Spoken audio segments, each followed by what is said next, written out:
Welcome to the Counselling Tutor Podcast, the must-listen-to podcast for students of counselling and psychotherapy. Here are your hosts, Rory Lees-Oakes and Ken Kelly. Hello and welcome to episode 68 of the Counselling Tutor Podcast with me, Rory Lees-Oakes. And with me on our voyage of discovery is my good friend and fellow therapist, Mr. Ken Kelly. How are you, Ken? Good to be here. Great episode that we have for you for episode 68. We're going to be opening by looking at expressive therapy and linking that to a question that we had through our Facebook group. We're going to be looking at practice matters today and a really interesting one, reviewing the counselling relationship, where we kind of check in with the client and make sure that they're getting what they intended to get out of it when they came in. And then we're going to close by something which is interesting because it's about goals. And I know that January's not that far away, and so many people were saying, oh, these are my goals for the year. But how do we work with goals within therapy, looking at the pros, the cons on that, but opening up, as we do so often, referring to our Facebook page, Rory? Indeed, and if you want to know where our Facebook page is, you can either search the internet for Counselling Tutor and you'll find our business page. Give us a review, give us a 5-star review. They always ask for the strokes you want, is what I think. I'm only on it if you can nip onto iTunes and give us a 5-star review. That'd be lovely. So yeah, always ask for the strokes you want. And also we have a closed group which you can access again from Facebook, or if you go to our mother website, counsellingtutor.com. Click on the link, top right-hand side, and of course we'll let you in. And there's 16,000, I think, the last look. Wow. People, I know. It's literally a football stadium. It is. Definitely adding up there. And some great topics there from students, from tutors from around the world, all people involved in counselling, the study of counselling. And who did we hear from this week, Rory, and what's the question? Well, a long-time supporter of what we do and a regular poster in our page, Amanda Ridyard. So hi to you, Amanda. And she says, hi, Rory and Ken.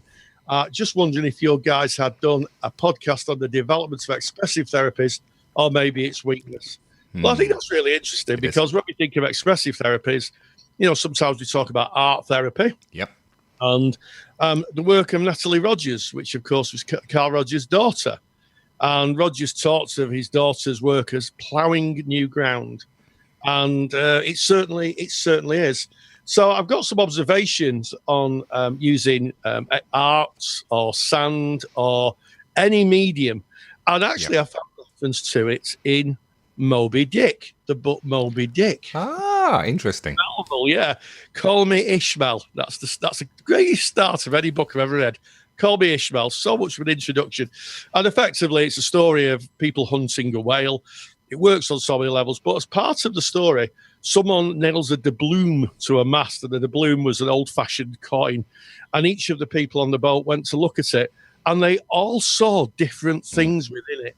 And in fact, Ishmael, who's like the hero, the anti-hero of it, he reflected his own reflection back where other people saw different things. And it's something that's been in literature for a long time, where someone's looking at something and it creates either something out of awareness or brings something from subconscious into conscious. So the real person who developed expressive therapy is well known, of course, is Natalie Rogers.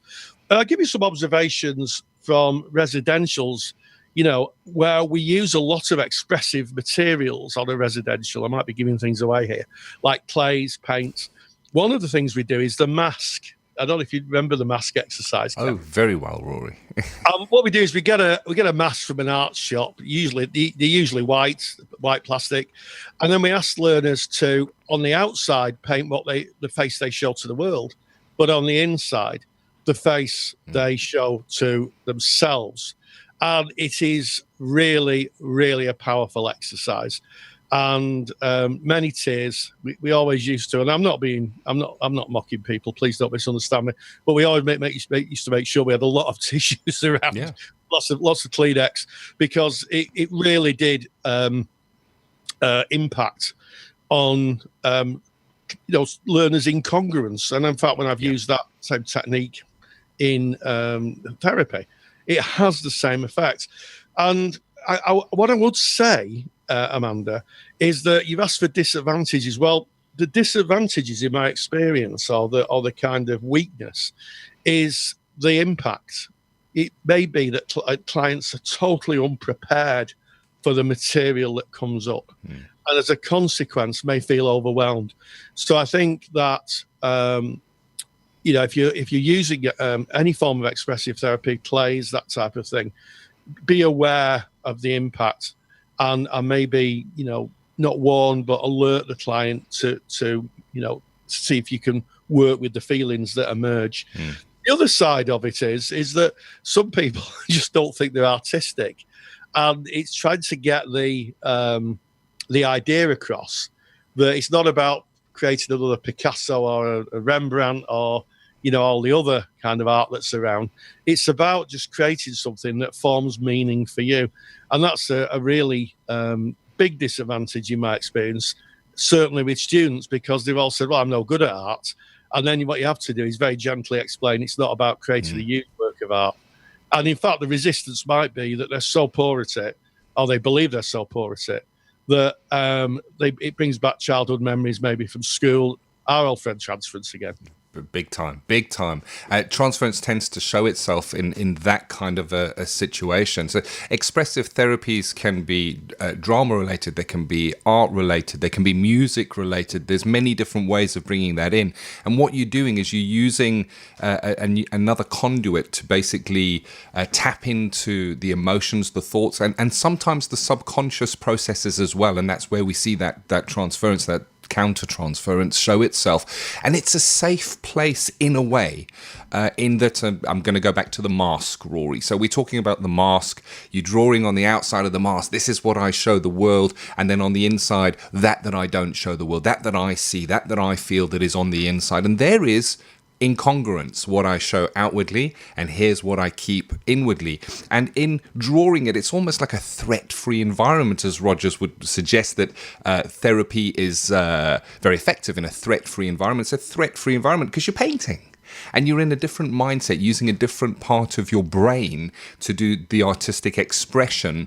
And it's amazing that when you take that, you may not think too much about it when you're doing it, because the tears are generally not as the artwork is being done, but as it is being maybe explained to the group, to peers in pairs, where you would sit and explain what your mask is about. And as you start looking at it and start looking at what you've created, it's amazing what can come up and what you can actually key into when you start talking about it.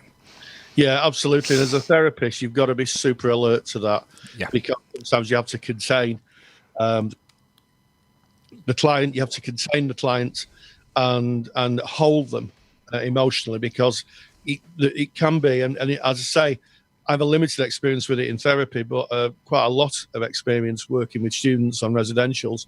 And it can be, it literally is from 0 miles an hour to 100 emotionally.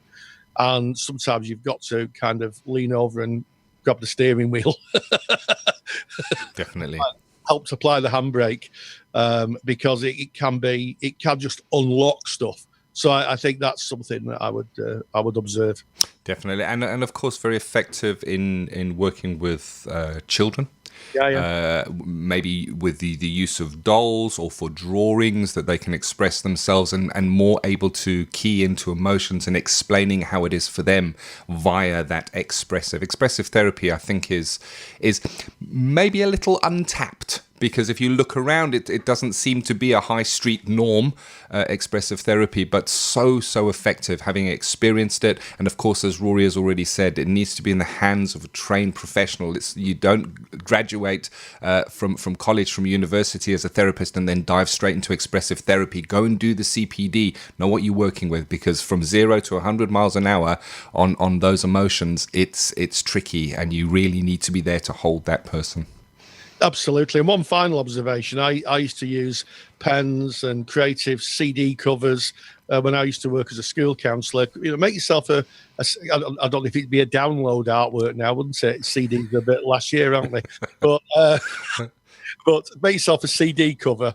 I put on it, and it's amazing what children will put on it and express themselves. Mm-hmm. And they can also be mightily useful if you're working in a triangulation meeting with parents, for sure, where you're kind of working with the child and the parent, and you can show the artwork to the parent with the child's permission, and that's a contract and a lot of supervision, a lot of thought, and sometimes it can bring stuff up from the parents. It can be a gentle reminder to the parent of maybe what they're missing of their child.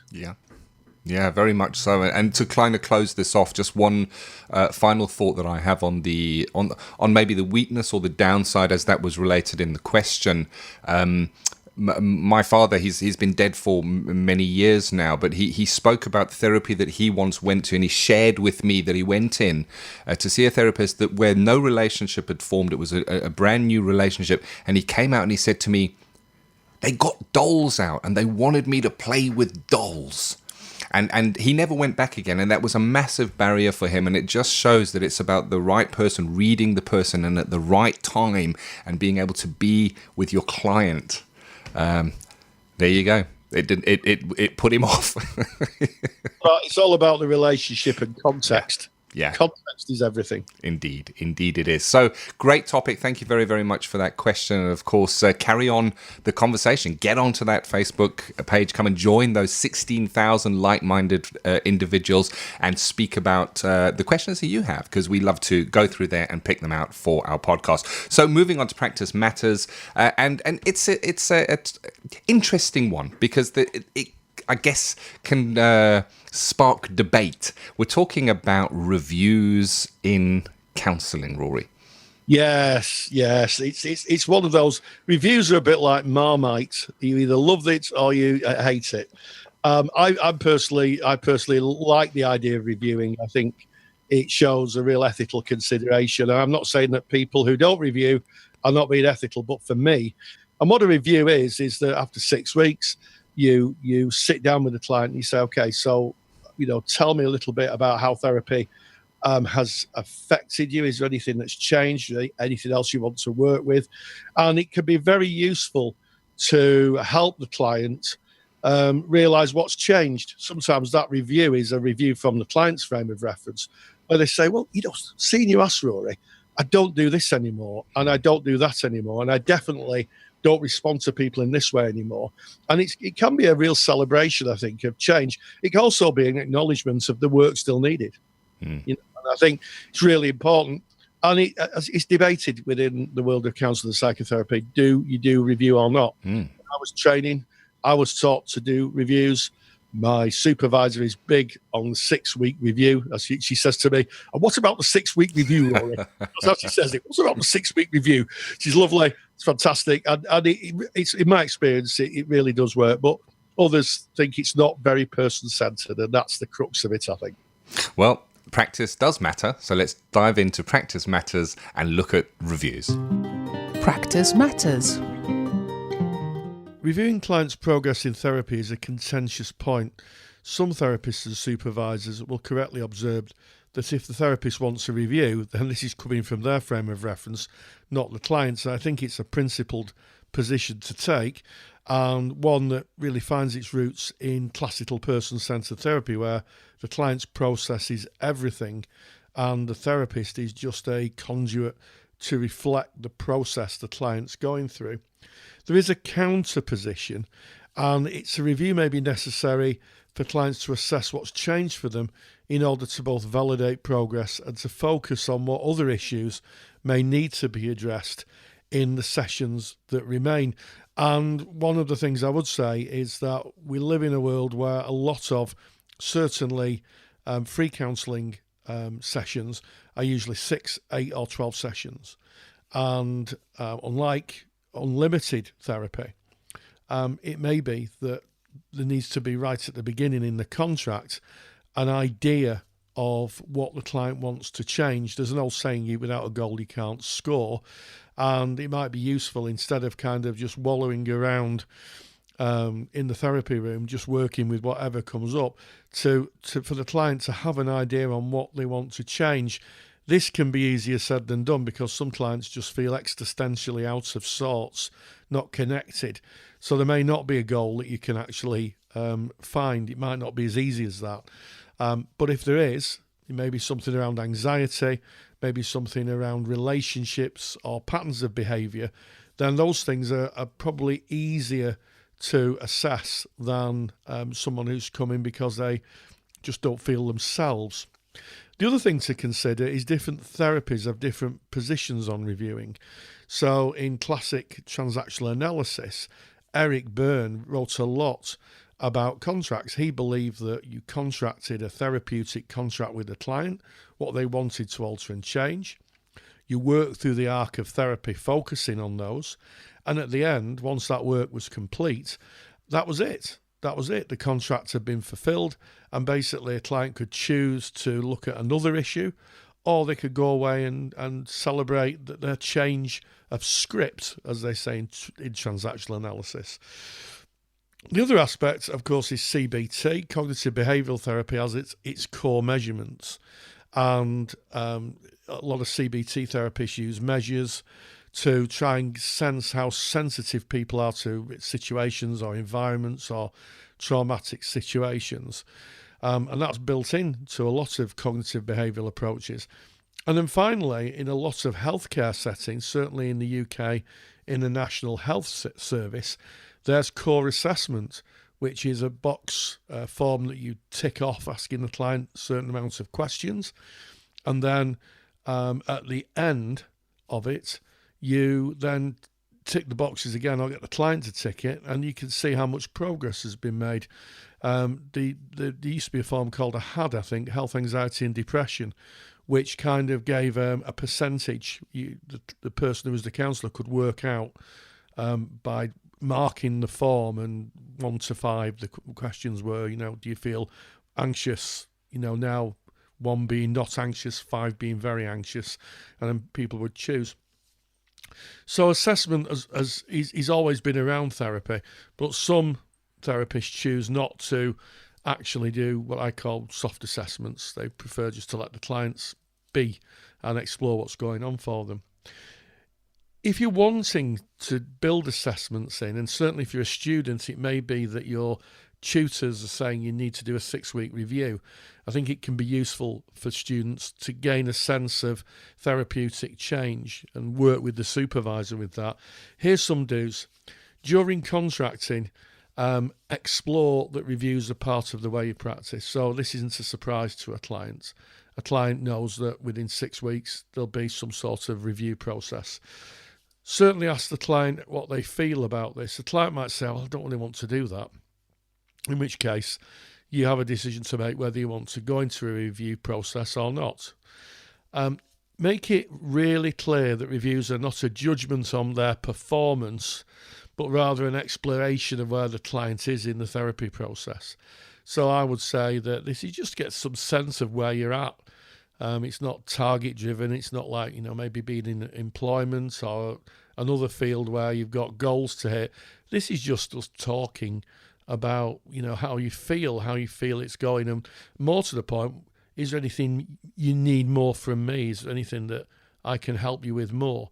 I think that can be really useful, especially strengthening the therapeutic alliance. I'd also say to give at least 1 session notice before the review. Client doesn't want to come in and then I'll sit down and say, we're having a review today.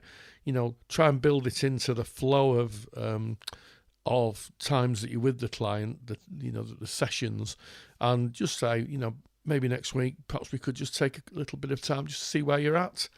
That basically is setting up a review. It's as informal as that. There are some don'ts. So the first is don't be dogmatic. If on the day of the review a client wants to focus on another topic, then work with what they want to bring. Don't push your own agenda. I know that I've thought, I'm going to do a review, and I've sat down. The client said, "You never guess what's happened. This has happened in my life." Then maybe the review can be for another day.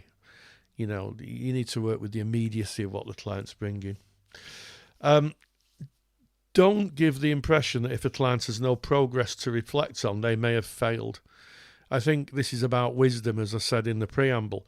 My view is that if a client comes and you say, "Okay, I just wonder what's going on for you. I wonder how you're feeling after a few sessions," which is the basis of a review, and they say, "I don't think anything's changed," that opens up a conduit for more kind of exploration of where the client is, and therapy then kind of re-engages and find out, okay, so tell me a little bit more about how you feel about that, and that again opens up a whole new therapeutic vista, so to speak. Don't panic the client by saying they have so many sessions left, and the inference being that they're running out of time. Part of the review is just to kind of get a sense of where they are, not to kind of be someone stood on the kind of line of a racetrack saying, come on, you've only got another 6 sessions, you've really got to kind of push and work harder. It's not about that. It's about just finding out where they are, what their perceptual experience of being in therapy is. Please remember that progress is a relative thing. What may appear a small movement to you may be massive for the client. And this comes up time and time again, especially when I used to teach, that someone would make someone would say, well, they've not done very well. And I say, okay, tell me a little bit about the client. And they say, well, they're doing this. Sometimes change of behaviour is a very gradual process with trial and error and fear and anxiety attached to it. So, even a small amount of progress is progress.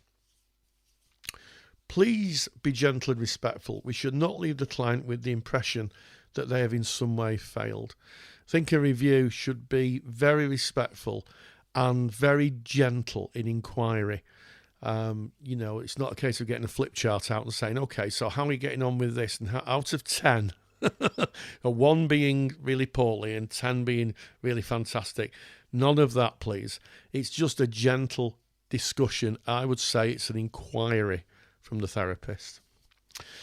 And also, I would say to consider if you need to review at all clients are different. So even if that is built into your contract, sometimes you may not need to review. The review can be self-generating. Clients may very well come to you through the sessions and say, since I've been seeing you, this has changed, or that's changed, or this is the way I'm thinking now. In which case, really, they're doing a self-review. They don't need any help from you. They're doing the work themselves.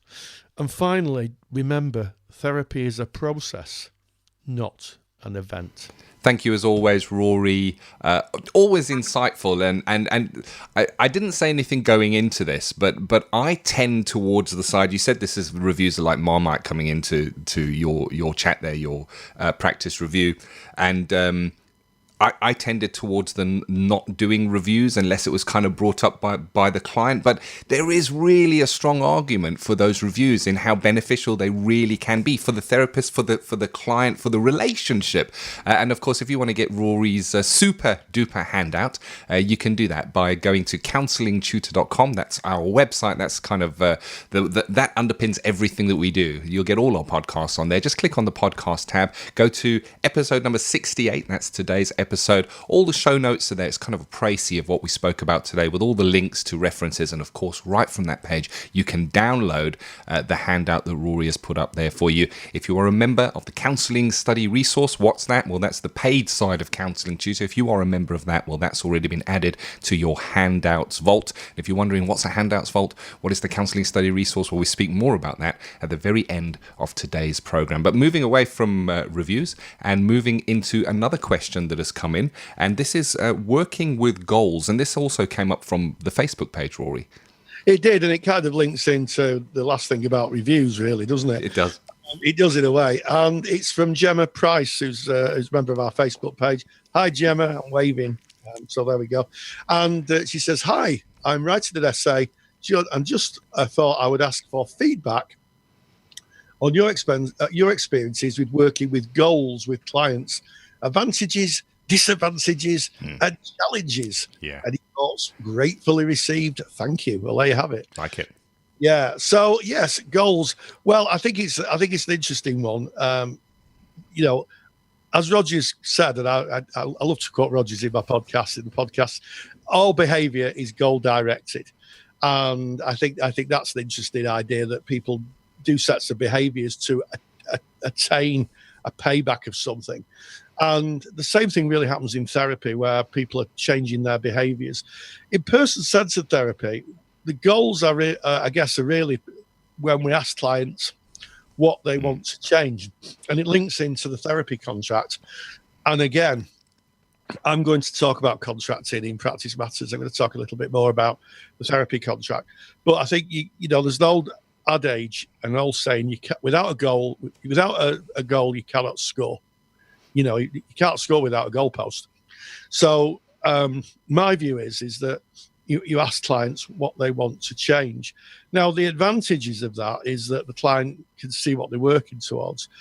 In my view, the disadvantage is if you've got a client who has a history of overly pleasing people, you may very well just make stuff up. Yeah, for sure. And I think that's the danger. And it comes down, again, to experience, the relationship, and how you put over this. Because what you don't want to be as a therapist is like some kind of therapeutic human resources department where you're sitting someone down and saying, right, okay, what are your goals for this week? Because some of them might be very difficult, emotionally for people. This isn't a case of work-related goals. This might be small changes that people work on. So the advantages are, I guess, for me, highlighting what's wanted to be changed, and you're both working towards a common goal. The disadvantages are that, that people might not tell you if they've not achieved it. I used the word learning opportunity. I'm not going to use the word mistake. Many years ago as a practitioner, where I was working with a client, and she came in and she said to me, I don't know why I bother coming here because I failed at that, what I said I was going to do last week.